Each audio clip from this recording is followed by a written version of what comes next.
Hi friends, Anju Sajesh ബ്ലോഗിലേക്ക് എല്ലാവർക്കും സ്വാഗതം. അപ്പോൾ നമ്മുടെ ഇന്ന് പുതിയൊരു വീഡിയോ ആയിട്ടാണ് വന്നിരിക്കുന്നത്. ഇന്ന് മീനൂട്ടിക്ക് നമ്മുടെ ജില്ലാ കലോത്സവത്തിൽ കഥാകഥനത്തിന് വേണ്ടിയിട്ട് പ്രസൻറ്റ് ചെയ്യേണ്ടതുണ്ട്. അപ്പോൾ അത് കാരണം നമ്മൾ മണ്ണാർശാല സ്കൂളിൽ വെച്ചിട്ടാണ് ജില്ലാ കലോത്സവം നടക്കുന്നത്. അപ്പം ഞാനും മീനൂട്ടിയും ടീച്ചേഴ്സും കൂടെ മണ്ണാർശാല സ്കൂളിലേക്ക് പോവുകയാണ്. അപ്പം നമ്മൾ ബസ്സിലാണ് പോകുന്നത്, വണ്ടി മുറ്റത്ത് കൊണ്ട് വെച്ചിട്ട്.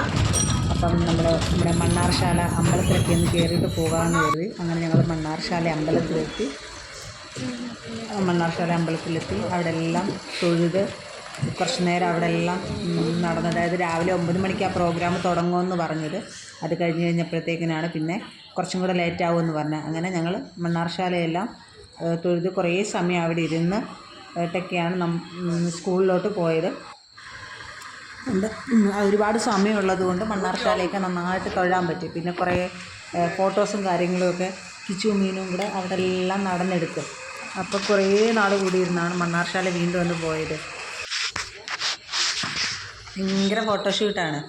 ഭയങ്കര ആ ഒരു പ്രോഗ്രാമിൽ പങ്കെടുക്കുന്നതിൻ്റെ കുറച്ച് ടെൻഷനും ഒക്കെ ഉണ്ട്. പക്ഷേ അത് വെളിയിലൊന്നും കാണിക്കുന്നൊന്നുമില്ല. രണ്ടും കൂടെ ചുറ്റി നടന്ന ഫോട്ടോസും കാര്യങ്ങളൊക്കെയാണ്.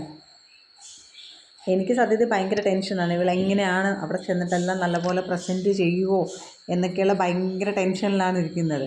പക്ഷെ അവൾ ഭയങ്കര കൂളായിട്ടൊക്കെയാണ് നടക്കുന്നത്. അങ്ങനെ ഞങ്ങൾ അവിടെ നന്നായിട്ട് തൊഴുത് മണ്ണാർശാല അമ്പലത്തിൻ്റെ തൊട്ടപ്പുറത്ത് തന്നെയാണ് സ്കൂള്. അങ്ങനെ അമ്പലത്തിലെല്ലാം തൊഴുതു ഞങ്ങൾ പിന്നെ സ്കൂളിലോട്ട് പോകാൻ വേണ്ടി. അപ്പോൾ അവിടെ കുറേ കടകളും കാര്യങ്ങളൊക്കെ ഉണ്ട്. അപ്പോൾ ഞങ്ങൾ അവൾക്കിടാൻ കുറച്ച് വളയും മാലയും കുറച്ച് സംഭവങ്ങളൊക്കെ വേണം. ഡ്രസ്സിന് പറ്റിയതൊന്നും ഇല്ലായിരുന്നു. പിന്നെ ഞങ്ങൾ കടയിലൊക്കെ കയറി സാധനങ്ങളെല്ലാം പർച്ചേസ് ചെയ്ത് എന്നിട്ട് പിന്നെ അവിടെ നിന്ന് നേരെ സ്കൂളിലോട്ട് പോയി. ഇതാണ് മണ്ണാർശാല സ്കൂള്. അപ്പം അവിടെ കലോത്സവത്തിന് വേണ്ടിയിട്ടുള്ള കാര്യങ്ങളെല്ലാം സെറ്റ് ചെയ്ത് വെച്ചേക്കാണ്.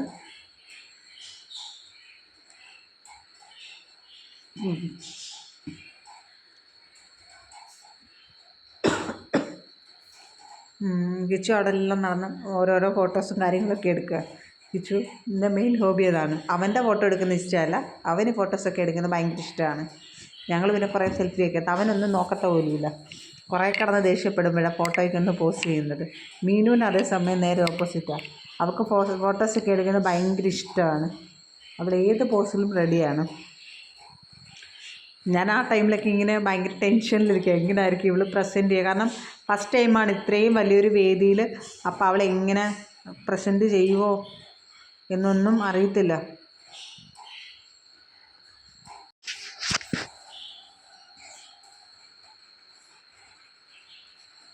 അപ്പുറം ഇപ്പുറം 2 സ്കൂളുണ്ട്. ഇത് ഇപ്പുറത്തെ സ്കൂളാണ്.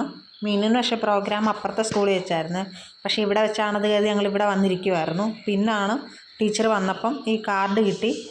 അപ്പം മീനുവിൻ്റെ ഞങ്ങളുടെ കൂടെ വന്ന ടീച്ചർ ഇതാണ്, ചിന്നു എന്ന് പറയുന്ന ടീച്ചറാണ് പിന്നെ കാർഡെല്ലാം എടുത്ത് തന്ന് പിന്നെ ഞങ്ങൾ പുറത്ത് വെയിറ്റ് ചെയ്യായിരുന്നു. ഫസ്റ്റ് കടങ്കഥ മത്സരമായിരുന്നു. അപ്പോൾ ആ ഒരു ടൈമിൽ എല്ലാവരും വെളിയിൽ വെയിറ്റ് ചെയ്യണമായിരുന്നു. അപ്പോൾ അത് കഴിഞ്ഞിട്ടായിരുന്നു കഥാകഥനം പ്രോഗ്രാം. പിന്നെ ഈ ഒരു കാർഡ് കൊടുത്തു കഴിഞ്ഞപ്പോഴാണ് മീനുവിന് ചെസ് നമ്പർ കിട്ടിയത്. മീനുവിൻ്റെ ചെസ് നമ്പർ 16 ആയിരുന്നു. അങ്ങനെ പിന്നെ ചെസ് നമ്പറിങ്ങായിട്ട് ഞങ്ങളവിടെ വെയിറ്റ് ചെയ്യുമായിരുന്നു. ഇത് അപ്പുറത്തെ സ്റ്റേജാണ്. ഇവിടെ ആ ഒരു സ്കൂളിൽ വെച്ചിട്ടായിരുന്നു ചിത്രരചനാ മത്സരം. ബാക്കിയെല്ലാം അവിടെ ആയിരുന്നു. പിന്നെ വലിയ പിള്ളേരുടെ ഡാൻസിൻ്റെ പ്രോഗ്രാമുകൾ, പിന്നെ പദ്യം ചൊല്ലൽ, അതെല്ലാം അവിടെ വെച്ചിട്ടായിരുന്നു. ആ ഒരു സ്കൂളിൽ വെച്ചിട്ടായിരുന്നു. ഞങ്ങൾക്ക് ഇപ്പുറത്തെ സ്കൂളിൽ വെച്ചിട്ടായിരുന്നു പ്രോഗ്രാം. അങ്ങനെ മീനുവിൻ്റെ പ്രോഗ്രാം തുടങ്ങുകയാണ്. ബഹുമാനപ്പെട്ട അധ്യാപകരെ, പ്രിയ സുഹൃത്തുക്കളെ, നമസ്കാരം. എൻ്റെ പേര് അഷ്ടമി കൃഷ്ണ. ഞാൻ 1ാം ക്ലാസ്സിലാണ് പഠിക്കുന്നത്. ഞാൻ ഇന്നിവിടെ പറയാൻ പോകുന്ന കഥയുടെ പേരാണ് ഒരമ്മയാടും കുഞ്ഞുങ്ങളും. പണ്ട് ഒരമ്മയാടും 5 കുഞ്ഞുങ്ങളും ഉണ്ടായിരുന്നു.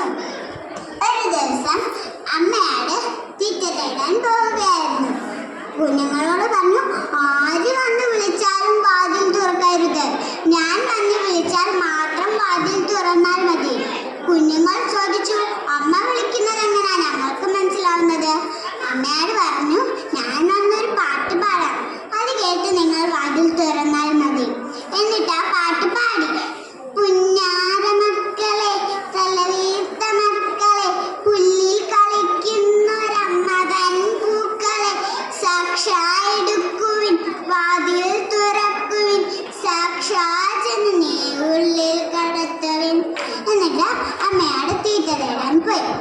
അതെല്ലാം വീടിന്റെ അടുത്ത് വലിയ ഒരു ആൽമരത്തിന്റെ താഴെ ഇരുന്നൊരു കുറുക്കൻ കേൾക്കുന്നുണ്ടായിരുന്നു.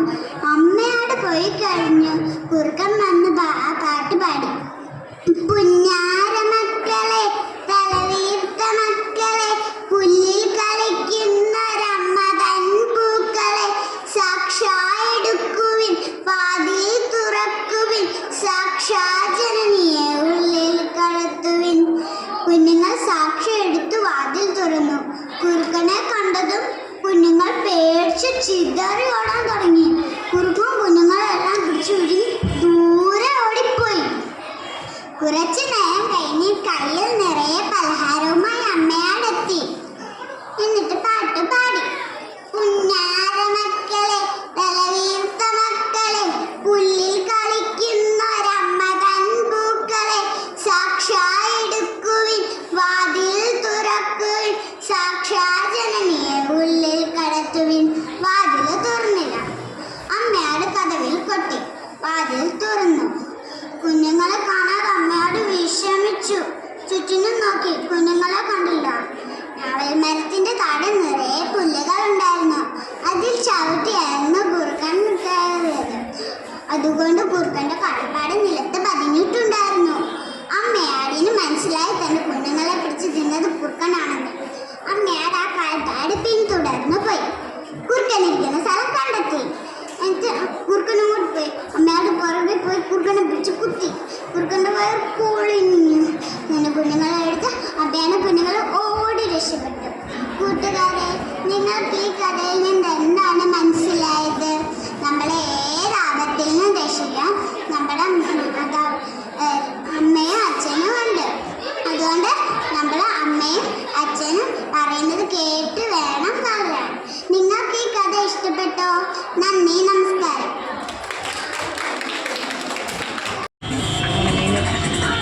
പ്രോഗ്രാമെല്ലാം നല്ലപോലെ പ്രസൻറ്റ് ചെയ്ത് ഹാപ്പിയായിട്ട് ഞങ്ങൾ തിരിച്ച് വീട്ടിലോട്ട് പോവുകയാണ്. അവിടുന്ന് ഹരിപ്പാട് ഫുഡൊക്കെ കഴിച്ച് ഏകദേശം 3 മണിയായി വീട്ടിലെത്തിയിട്ട്. അപ്പം വീഡിയോ എല്ലാം ലൈക്ക് ചെയ്യണം, സബ്സ്ക്രൈബ് ചെയ്യണം, ഷെയർ ചെയ്യണം, സപ്പോർട്ട് ചെയ്യണം. Thank you.